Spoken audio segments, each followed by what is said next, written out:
What if humanity discovered electricity in the year 1000? What if everything changed? 800 years earlier. It's the year 1000. Across Europe, kings rule through divine right.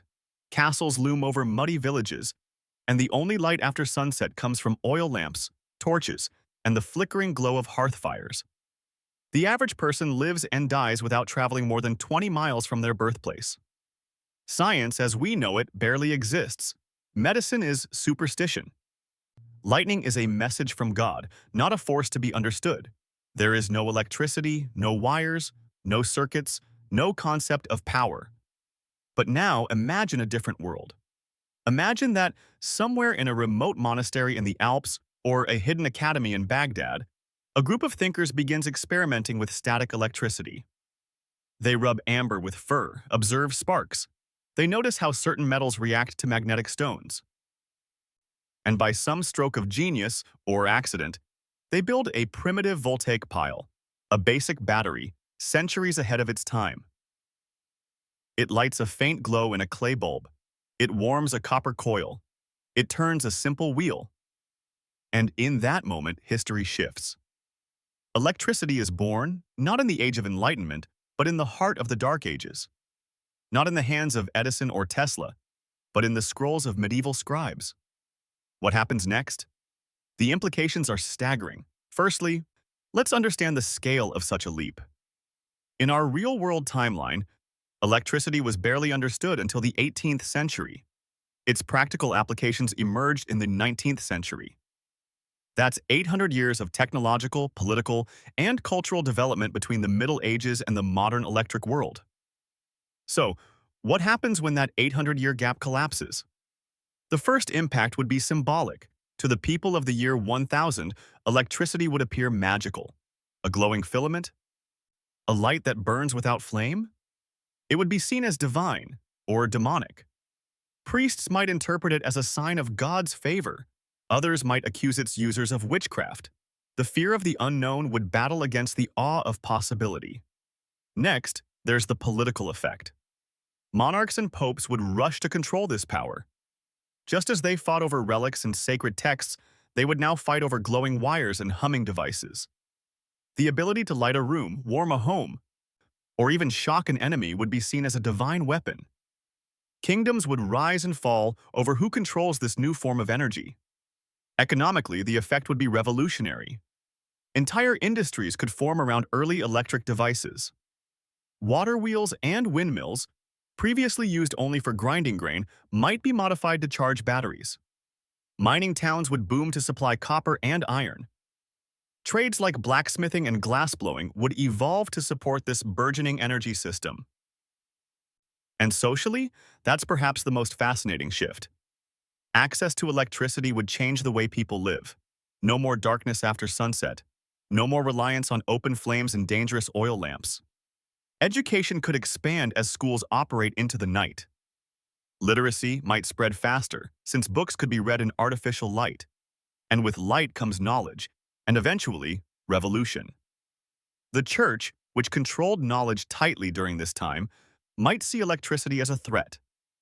Imagine if electric power allowed scribes to copy texts faster, or even primitive printing to begin 400 years before Gutenberg. Ideas would spread, and so would dissent. Would the Reformation come early? Would political revolutions erupt before the Renaissance? Of course, not everyone would welcome this. Many would resist. Powerful families might fear losing control. Villagers might see machines as monsters.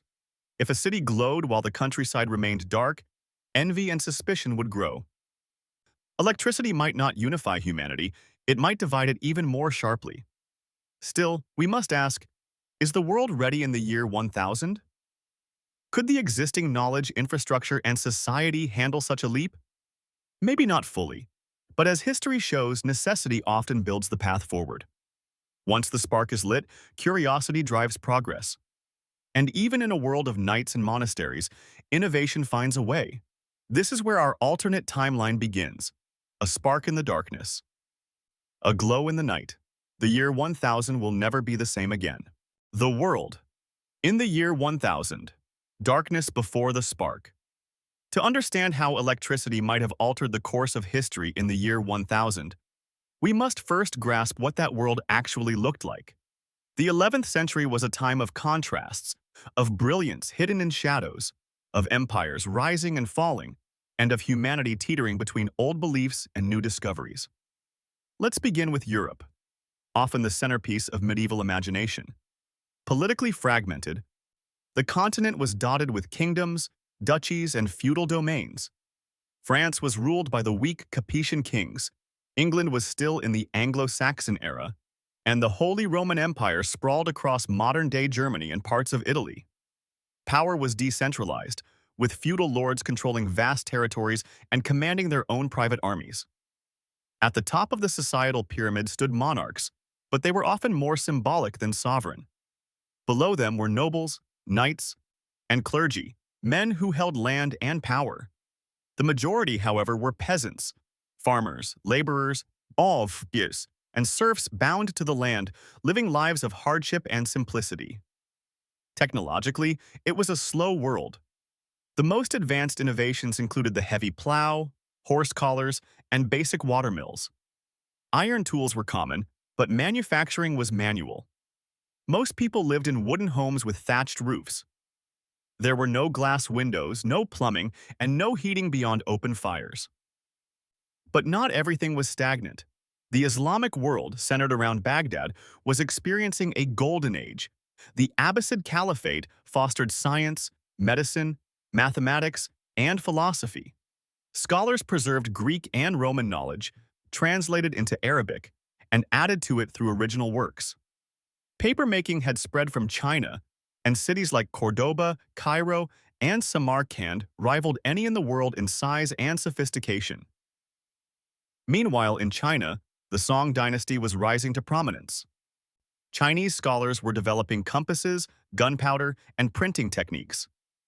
The Song government used standardized paper money, supported vast cities, and maintained complex bureaucracies. Their ships sailed far and wide, establishing early maritime trade networks. In the Americas, great civilizations like the Maya and the Toltecs built monumental cities, practiced astronomy, and maintained complex calendars. While they had no metallurgy or draft animals, their societies were structured, spiritual, and surprisingly advanced in architecture and agriculture. But across all these cultures, there was one thing in common. Electricity was completely unknown. Lightning was a divine force. Magnetism was observed but not understood. The notion of harnessing invisible energy to create light, motion, or communication was so alien it might as well have been magic. Even the concept of experimentation as a scientific method had not yet fully taken root in most societies. Religion dominated life. In Europe, the Catholic Church held immense sway over knowledge, education, and politics. Latin was the language of scripture and science. Most people were illiterate. Books were copied by hand in monasteries, and access to them was strictly controlled. In contrast, the Islamic world fostered relatively open intellectual inquiry, but even there scientific advancement was often tied to religious philosophy. Chinese scholars, while pragmatic and observant, lacked the experimental traditions that would later characterize Western science. Communication was painfully slow. Letters were carried by messengers or ships. News traveled on foot or horseback. There was no concept of real-time information exchange. If electricity, and by extension telegraphy, were introduced, it would revolutionize not just technology but time itself. Distances would shrink, power would consolidate. Militarily, the world was still in the pre-gunpowder age in Europe, though gunpowder had begun to emerge in China. Battles were fought with swords, spears, and arrows. Fortified castles dominated the landscape. Wars were local, often brutal, and rarely decisive. Medicine was rudimentary at best. Theories of health revolved around humors, bloodletting, and divine punishment. There were hospitals in the Islamic world and parts of India, but even the best physicians lacked a scientific understanding of disease. An electrified device, even something as simple as a heated wire or a powered magnet, would seem miraculous. So, in a world bound by feudalism, divine right, and rigid hierarchies, What would the sudden appearance of electricity mean? It would not be just a new tool.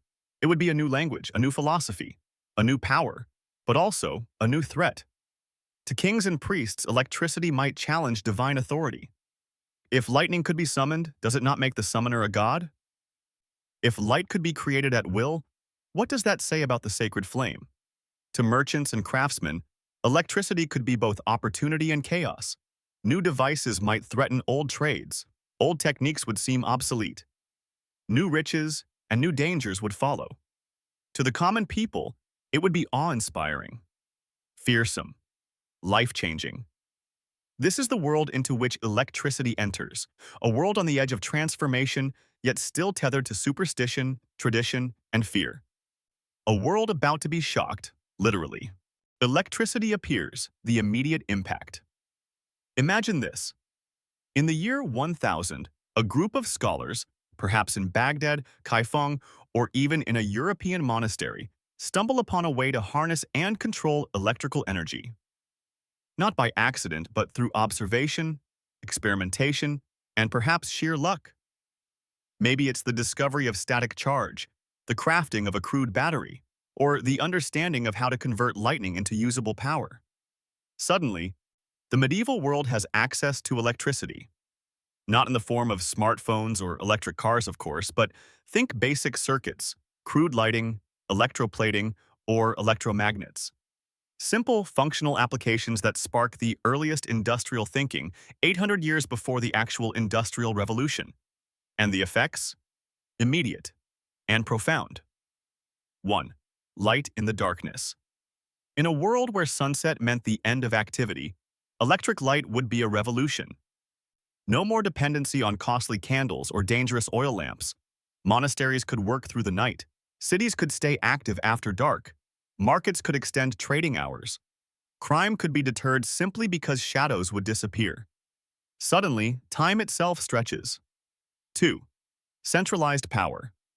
The ability to generate electricity, even on a small scale, would immediately create new power structures. Whoever controls the source, whether a water-driven generator or a lightning capture tower, would become a new kind of lord. Not of land, but of energy. And energy, unlike land, can move. It can be stored. It can empower machines. Feudal lords would either embrace this or fear it. The church might condemn it as witchcraft. Wars could start not over borders, but over power sources. 3. Proto-industry. Industry awakens. Electricity could revive dormant mechanical ideas. Think electrified water pumps, automated forges, basic conveyor belts. Combined with the existing mechanical knowledge, water wheels, gears, levers, the medieval world might begin building primitive factories. Suddenly, artisans are no longer limited by muscle. Production scales up. Trades are revolutionized. Blacksmiths might use electric heating coils. Textile makers could automate looms. Cities might boom around electrified workshops.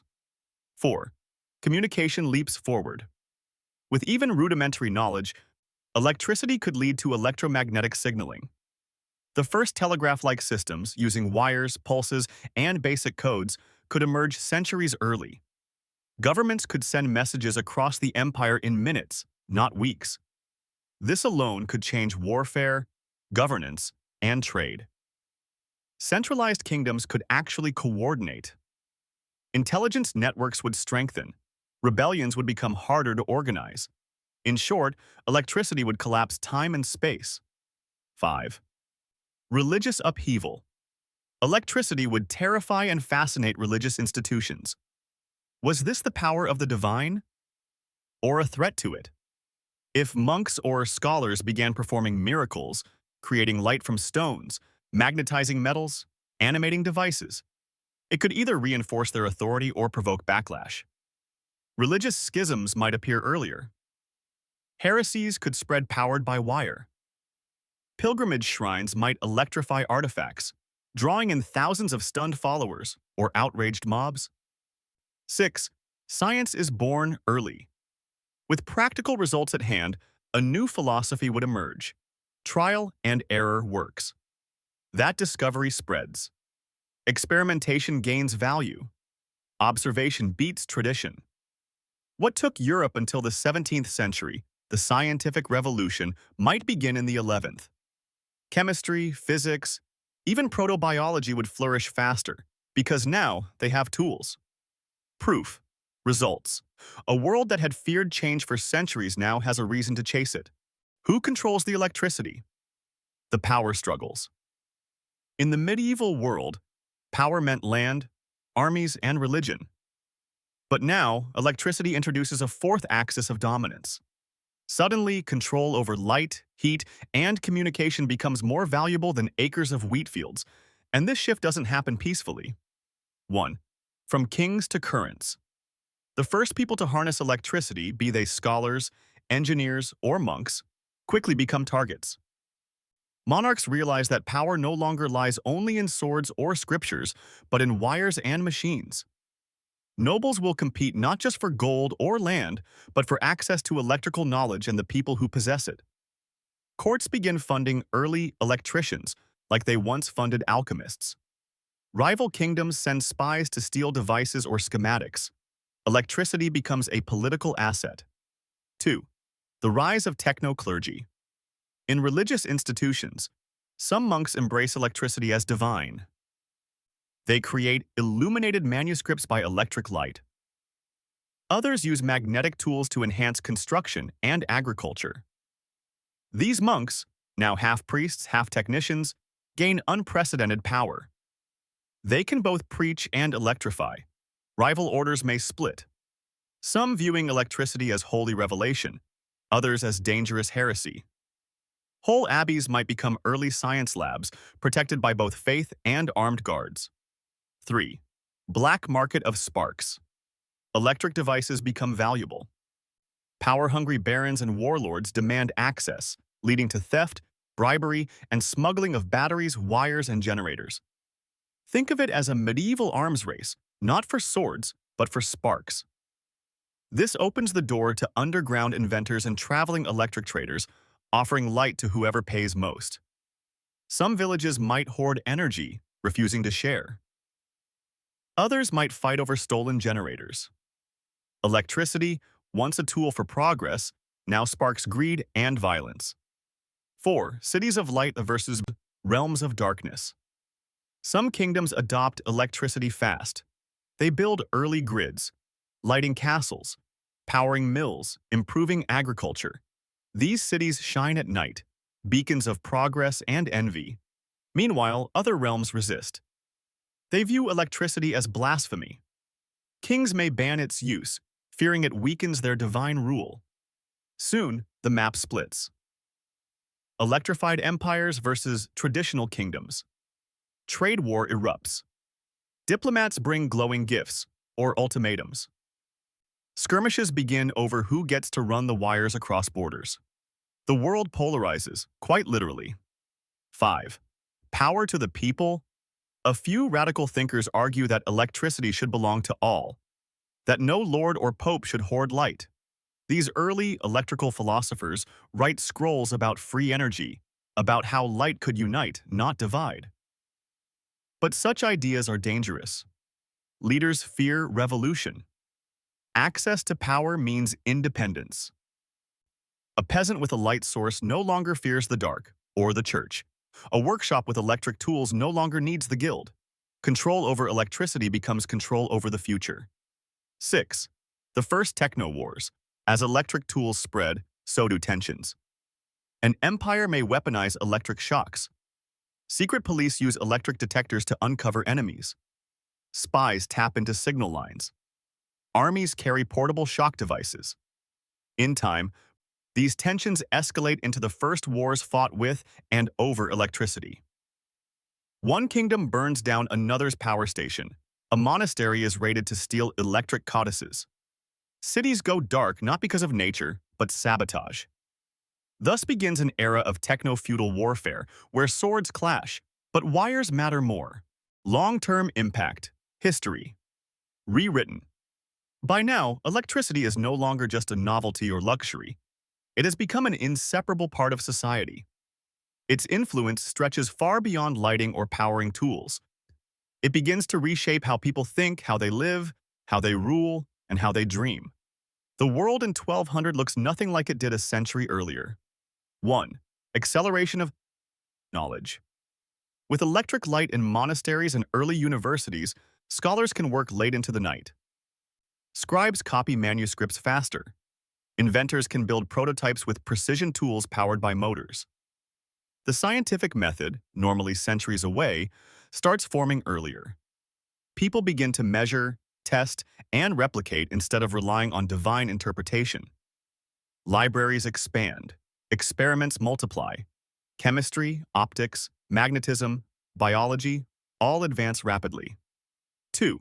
Industrialization arrives.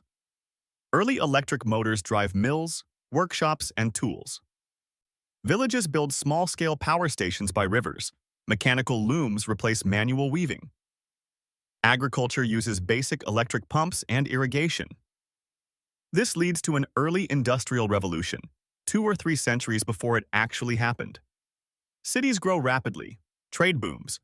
People migrate from rural areas to electric-powered towns. A middle class of engineers, traders, and current masters emerges. 3. Social hierarchies evolve. With the spread of electric knowledge, education becomes valuable.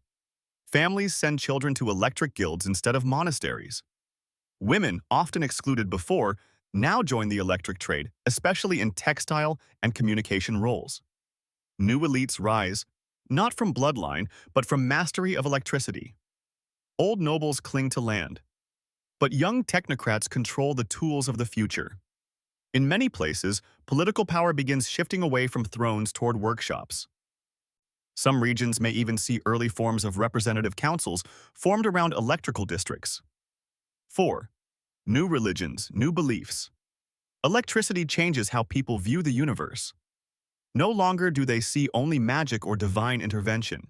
They see patterns, laws, and energy. Some old faiths reinterpret their doctrines. Others resist change and fracture. New religions emerge, worshiping the light eternal or the sacred current. These beliefs fuse spirituality with technology, viewing electricity as both miracle and truth. Electricity becomes part of myths, prayers, even rituals. The boundary between science and spirituality blurs. 5. Communication and proto-internet electric signals allow early forms of communication, pulses transmitted over wires, lighting coded lanterns, or sending sounds across metal lines. Towns become connected. News travels faster than horses. This sparks the beginning of a global consciousness. People begin thinking beyond their village or realm. Ideas spread. Rebellions organize. Alliances form faster. Some inventors even propose knowledge-sharing networks, allowing scribes across kingdoms to access shared electric scrolls. A crude proto-internet emerges centuries early. 6. Climate and resource impact. The hunger for copper, coal, and other materials increases. Mountains are mined, forests cleared for power stations. Rivers are dammed for water-driven dynamos. This causes early environmental impact. Some thinkers warn of dark skies and sick rivers, pushing for regulations. Meanwhile, early experiments in solar power or wind-driven generators may start, spurred by necessity. The idea of sustainable energy enters discourse far earlier than our history remembers. Conclusion and reflections. What might have been looking back at this electrified alternate timeline, it becomes clear. The early discovery of electricity would have rewritten the destiny of humankind in extraordinary ways. Electricity isn't just a tool, it's a force multiplier. And when introduced during a time of superstition and swords, it creates ripples across all aspects of life. Let's reflect on the key transformations this early spark would ignite. 1. The rise of the enlightened artisan. The medieval world was once ruled by landowners, kings, and clergy. But electricity gives rise to a new class, the enlightened artisan. These are not just craftsmen, but inventors, thinkers, builders, and tinkerers powered by current and curiosity. Instead of relying solely on divine favor or inherited privilege, people now value knowledge, precision, and experimentation. Workshops rival castles. Inventions command more respect than titles. Power shifts from bloodlines to blueprints. The Knights of the Wire become the new heroes of their age. 2. A world divided by voltage. While electricity unites cities and spurs progress, it also deepens divisions. Regions rich in copper and coal dominate early. Others are left behind, triggering geopolitical imbalances. Kingdoms compete not only for land, but for electrical supremacy. Wars are no longer fought just with swords, but with sabotage, stolen inventions, and power grid collapses. Electric espionage becomes a real threat. Some empires build electric barriers, controlled access to power, monitored communication lines, and electrified borders. In this future, electricity doesn't just empower, it controls. 3. Nature versus progress. The early hunger for power brings deforestation, mine collapses, and poisoned rivers. But it also sparks early awareness of sustainability. Visionaries propose wind sails, sun collectors, even sea current turbines. Debates rage. Should we slow progress to save nature or master nature to speed progress? Some regions adopt balanced practices, others descend into electric overuse and collapse. The environmental consciousness that emerged centuries later in our timeline might have surfaced as early as the 1300s in this world. 4. Myths, legends, and the machine. By 1400, children grow up hearing tales of the lightning shepherd, the iron prophet, or the electric saint. Heroes and villains arise from the electric age. Entire religions form around the power lines. Just as steam once symbolized modernity in our history, in this alternate world, coils, sparks, and wires become icons of culture. Art and music embrace it. Paintings glow with artificial light. Instruments hum with electric tones. The world glows, literally. And in the mind of the people, electricity is no longer just science, it is identity. 5. What we lost and what we gained. This world progressed faster. Disease was curbed early. Printing boomed. Communication expanded. Tyranny faced new resistance. But something was also lost. Mystery, slowness. The quiet of a world without buzzing wires. Would humanity have grown wiser or simply more powerful? Would early access to energy bring peace or push our vices further, faster? This is the paradox of progress. The brighter the light, the darker the shadows it casts. 6. A final thought. So what if electricity was discovered in 1000 AD? We would have conquered the night sooner, created wonders earlier, connected continents long before steamships or telegraphs. But with each glowing lamp, each spinning wheel, each humming wire, we would have written a history unlike anything we know. Not better, not worse, just profoundly different. And that, perhaps, is the most electrifying idea of all.